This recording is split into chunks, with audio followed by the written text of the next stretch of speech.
How many times have you or you've seen conversations happen where you've been talking with a Brexiteer or you've seen someone talking with a Brexiteer and one of their go-to phrases, you already know what I'm about to say, one of their go-to phrases is, well, I knew what I was voting for. Now, how does this come about? Well, it often very, very much starts with the idea that really people had no clue what they were voting for when it came to Brexit. We've been on this journey now for so many years, going all the way back to 2016. The Leave campaign ran such a wide campaign saying everything. And remember, the main thrust of the Leave campaign was we are going to stay in the single market and customs union, but we are going to leave politically the EU while still remaining in those two institutions. After all, as Nigel Farage said, what's so wrong with being like Norway? Daniel Hannan infamously said on a live interview, we're not talking about leaving the single market. Only a fool would leave the single market and customs union.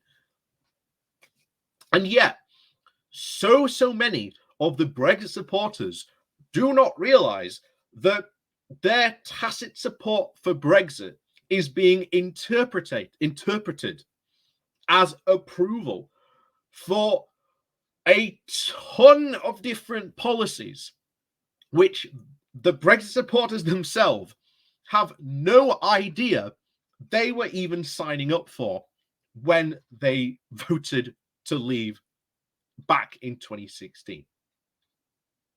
So before we go diving any further, please do remember to hit that like and share button. Like I say, it does help out the channel quite a bit. And of course, down below, there are links to my Patreon and my one-off donation link as well, called Buy Me Coffee, where you can buy me coffee. So on with the rest of the stuff. So this all comes back to, as we've said multiple times before, there are two really different camps we're talking about here today. We're talking about the Brexiteers. And when we say that, we mean Nigel Farage, Boris Johnson, Michael Gove, Katie Hoey, all those people and the politicians who were at the lead and forefront of what selling Brexit to the British people were. And then you have Brexit supporters.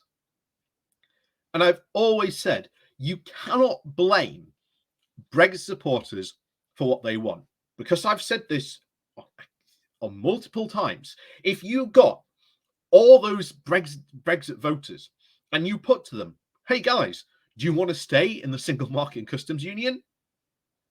A lot of people would suddenly vote yes on that. And I think if you took just all those people who vote leave, that's where we would end up. But of course, that's not what happened. It's worth highlighting time and time again that the only reason we ended up with a referendum in 2016 was because of a very, very small group of MPs in Parliament pushing David Cameron to have a referendum. Why? You've also got the internal pressure from the ERG, but also the external pressure from UKIP, hoovering up the, shall we say, the far right votes, which always were, attacking them on their right flank and hoovering up those votes, which increasingly worried the Tory party.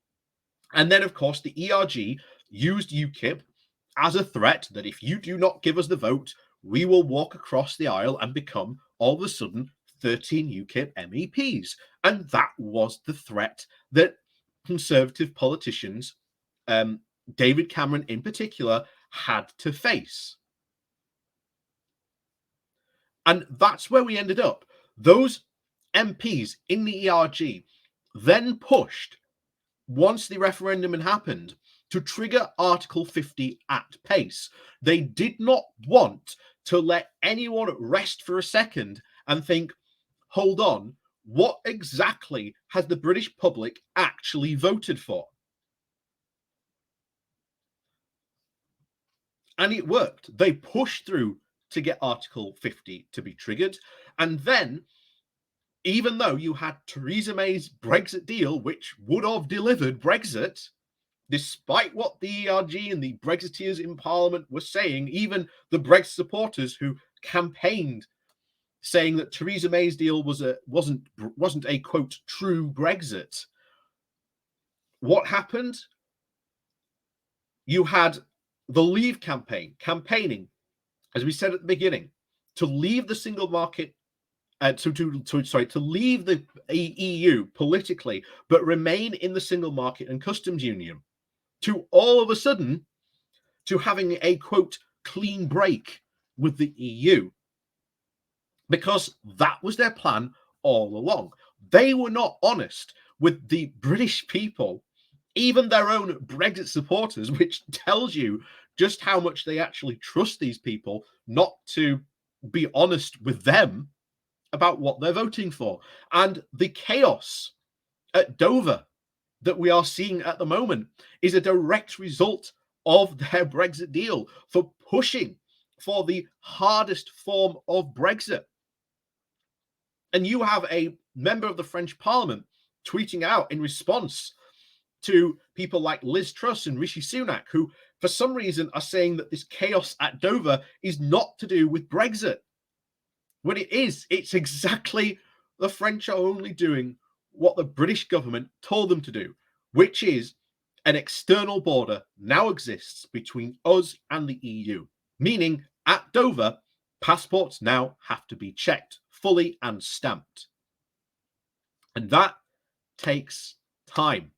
And it's only going to get worse, because I think it's next year, I think it is, where we get biometric checks being brought in.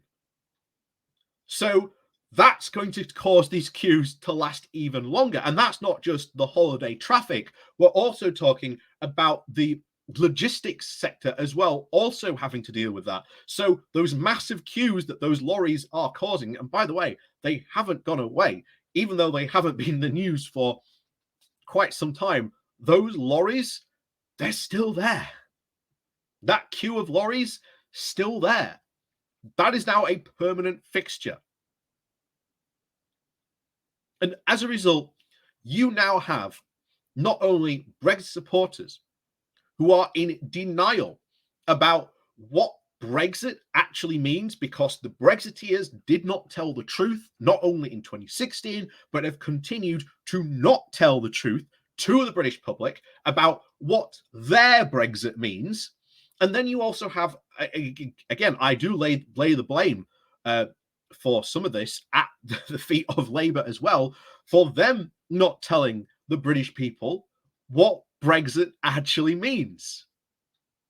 And this is why you have at Dover people being interviewed in these cars, not understanding that they can't just scoot across the border like they used to, because we've ended freedom of movement. And instead, they are all believing in this bizarre fairy tale that is being concocted by the Brexiteers, that this is somehow the fault of France.